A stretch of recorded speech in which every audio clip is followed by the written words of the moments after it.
हर व्यक्ति कहता अरे ये तो मेरे बाएं हाथ का काम, अब कैसी बातें करते हो, 2 मिनट में हल कर दूंगा। किसी ने ये नहीं कहा हमारे दाएं हाथ का काम है, इसमें भी कोई भाव छिपा है, समझ लो आप। अच्छा भाई, पिताजी आज्ञा दो मैं क्या करूं? कहा बेटा सृष्टि उत्पन्न करना है। सृष्टि? हाँ। पर पिताजी पृथ्वी तो जल में डूबी हुई है। हिरण्याकश्यप हिरण्याक्ष ये दोनों भाई बड़े शक्तिशाली पैदा हुए थे। हिरण्याक्ष ने पृथ्वी को चुराकर जल में डुबो दिया था। चलो आगे की परिचर्चा देखो। इधर तो ब्रह्मा जी सृष्टि पैदा कर रहे हैं, मनुष्य शत्रुपा आकांक्षा लिए कि प्रभु कृपा करें पृथ्वी जल से ऊपर आ जाए। लेकिन मित्रों इसी बीच में एक भाव दे दिया।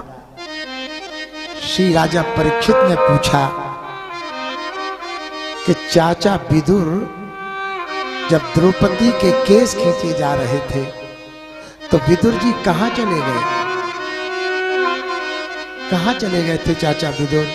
तो कहा कि जिस समय द्रौपदी के केस खींचे जा रहे थे उस भरे सभा में चाचा विदुर ने विरोध कर दिया था, तो दुर्योधन ने चाचा विदुर का अपमान किया था कि इस दासी पुत्र को किसने इस सभा में बुलाया?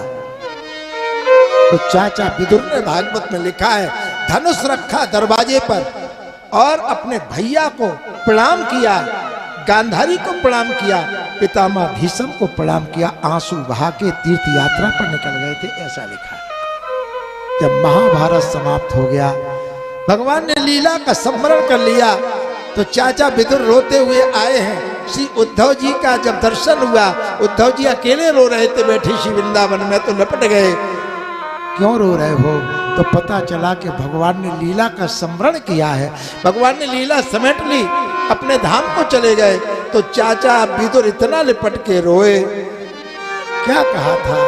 तो कहा था चाचा सबके विषय में भगवान ने सब कुछ कह दिया, लेकिन चलते वक्त केवल आपकी याद की थी कि हमें सब लोग मिले पर चाचा विदुर नहीं मिले। देखो भगवान का बोलना, भगवान का हंसना, भगवान का भैया कह के बुलाना, भगवान का प्रेम करना, भगवान का अंतरंग भाव स्नेह देना, भगवान का नमन करना। सारथ पार्षद सेवन सख दौते, ऐसा कौन होगा भैया?